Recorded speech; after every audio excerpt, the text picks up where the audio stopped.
This is the day that the Lord has made, and let us rejoice and be glad in it. Psalms 118. And I'm so happy and joyful that it's been really hard to hold back tears all day because it's been a long time coming. And the beautiful thing is that I know that it's from God.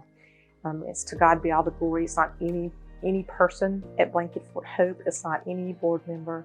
It is Jesus Christ himself. The past 6 years has been a lot of planning. And this girl right here, there's so many things I had dreamed about and thought would work. And, in the process of praying and talking to different people, it's amazing the thing that God has grown. We've always been on the search for property, but it has been amazing to watch the timing of what that looked like.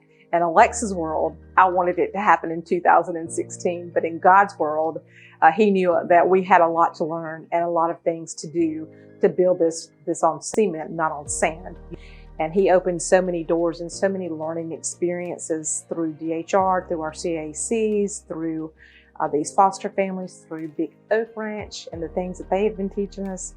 And so I think in about 2018, we decided to start looking for property. So that was very exciting, but nothing really came across it in 2018 at all. So we just kept praying. I was a little discouraged, like, where's this going? Why hasn't it happened? Then we had another couple of volunteers that they made that their priority. And so we found a gorgeous piece of property in Columbiana that I was just like, this is it. It just looked like something out of a movie. And it was bought the next day. So we were like, no, Lord, we just knew that this was our property. And I had learned very quickly that it wasn't my will, but it was God's will. So one day, bebopping down the road, I got a call from one of our board members and said, there's a beautiful piece of property we need to go look at. And so we did. And I saw it.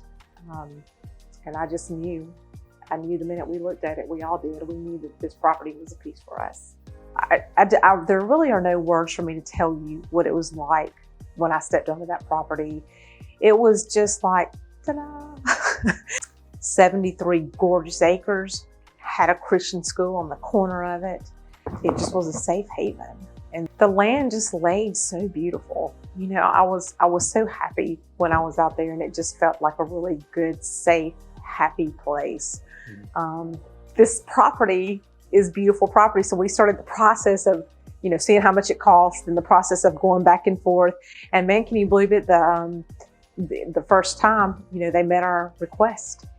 And so we're like, what? That's just awesome. And in the process of doing all of this, we found out that the land was unincorporated.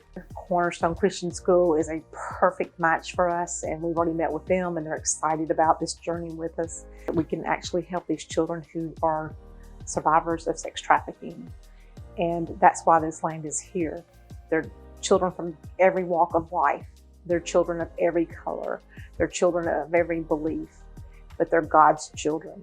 And so we now have an opportunity to share our love and safety with them in this very protected area, along with giving them a real home. We're going to be able to stabilize them first and then put them in a home on our property and have a school right outside the property where we can send them to school. So our next steps as an organization, and it's already on the calendar, I'm very excited about, we'll be meeting with a civil engineer, and we have an infrastructure engineer as well that we'll be meeting with throughout this process. We're working with an architect at the same time now, and these people are donating their time to us. That's thousands of dollars that God is giving us, these experts, and their time to come out and help us with the engineering of this property. Man, I need every prayer warrior on their knees.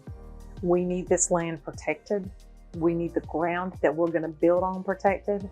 We need these children protected. We want them to pray that finances will come in for the building, that the right staff will come in for the building, and the right program directors and social workers and case managers and even office workers, that our board will continue to have good Christian men and women on it that see this vision for what it is, and they're willing to get their hands dirty and their feet wet. And I think our churches need to come in and stand with us. This is a mission field right here in Shelby County, Alabama, and we need you. They need you, and we have an opportunity to be the hands and feet of Jesus. And hopefully in 2022, we will start, we'll break ground, see what the lay of the land is and where that beautiful restoration center is going to sit.